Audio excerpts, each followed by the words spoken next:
make it number 5. This is the toughest call to me in defending the post.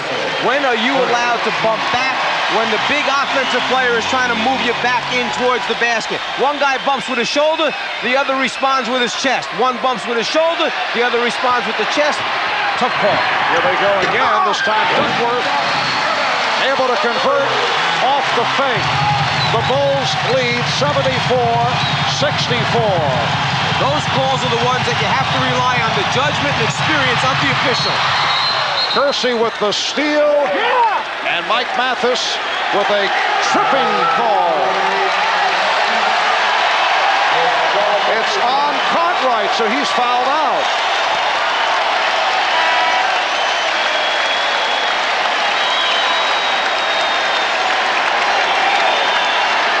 On the 6th foul,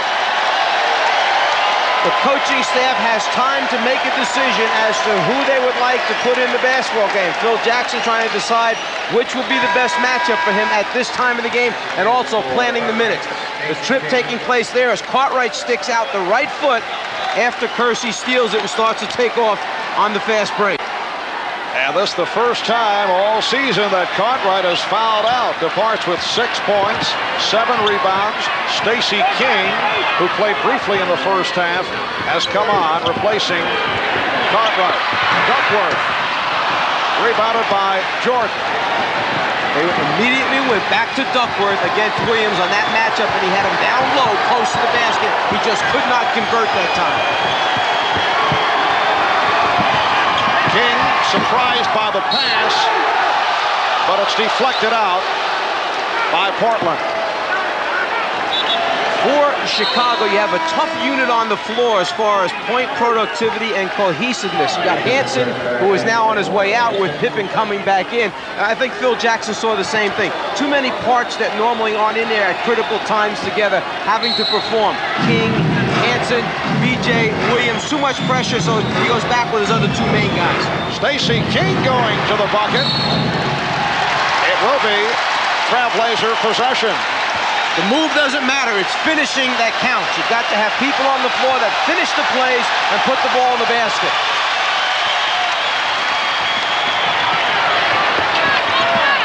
Kersey, played by Pippen. Duckworth now being guarded by King. Kersey, and rebounded by Williams. Pippen getting down.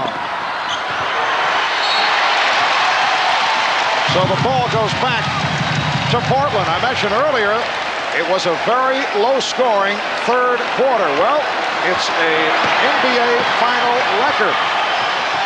A total of only 31 points scored in the third, 16 by Chicago, 15 by Portland. The previous mark, 33 points in a Washington-Seattle NBA championship game back in May of '79.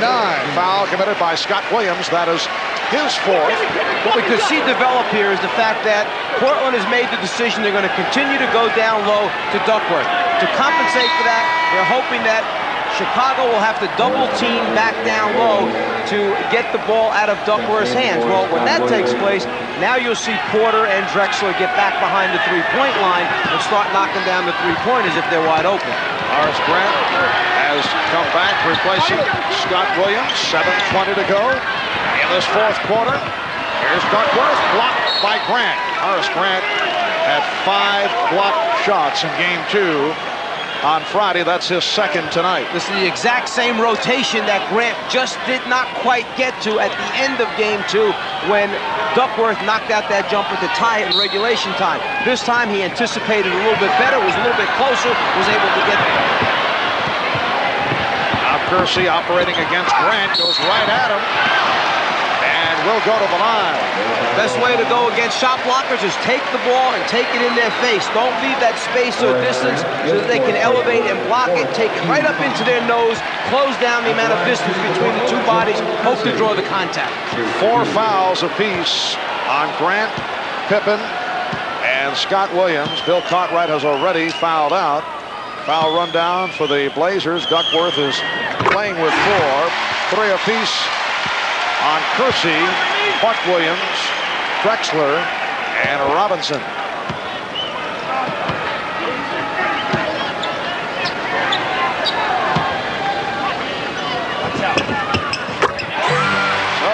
Kersey hits the 2 after struggling at the line, and he's brought Portland with an 8. Portland's defense is up now. They're up and extended, out pressuring much more than they had earlier in the game. And the outside official, Bill Oakes with the call. Timeout has been taken. Foul was called on Scott Williams.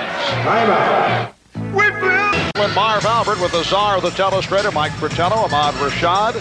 That last foul was charged to Buck Williams, not Scott Williams. So Buck Williams has collected his 4th as you check out the foul difficulty 4-apiece on Duckworth and Buck Williams.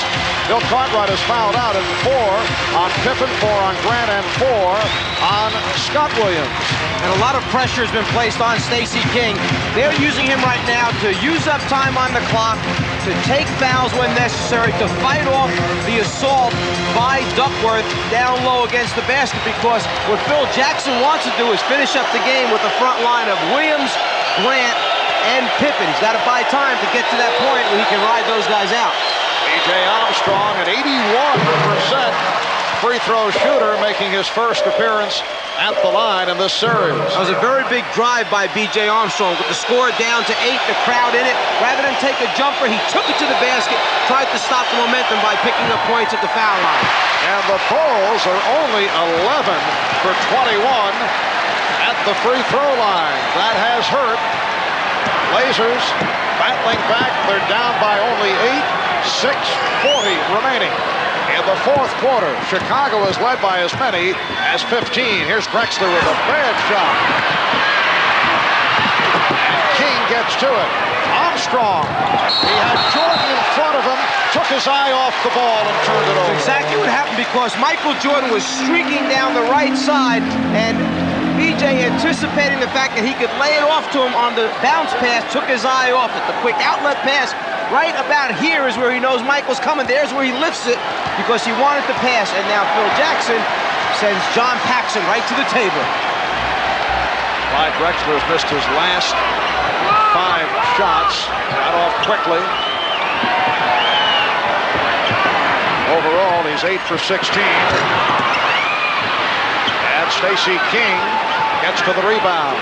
Stacey King doing some nice little things out there while he's on the floor, trying to buy this time. He comes up with a couple big rebounds, nice outlet pass, the small things.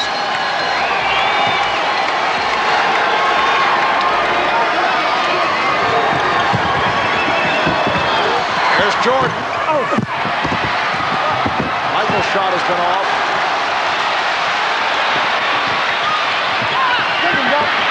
Duckworth, triple team, pops it out. Porter for 3. And a loose ball foul called on Duckworth. And that was one of those 3-point opportunities that we talked about. If Duckworth could get the double team and could kick it out, you'd have either Porter or Drexler spotting up. Terry Porter just didn't knock that one out. That number 5 on Duckworth. Coming in from behind the backboard, he tries to throw King out of there to go to the basketball, but King did a very good job of maintaining body contact. Pippen got the step. The Blazers have missed their last 6 field goal attempts. Drexler to the crossover and was fouled. Foul committed by Jordan. That is his first. And that is greeted by the sardonic roar of appreciation. I was just going to ask you, did the crowd think he had 4 or 5 fouls on him? But no, he's very, very basketball smart crowd here in Portland. These people appreciate the game. They know the game. And in fact, they appreciate the play of the visiting team as well as the home team throughout the entire season.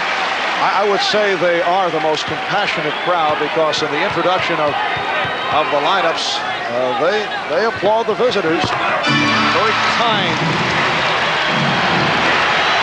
24 for Drexler. Bulls with a 6-point lead. 5 minutes remaining in the 4th. Here's Jordan. Michael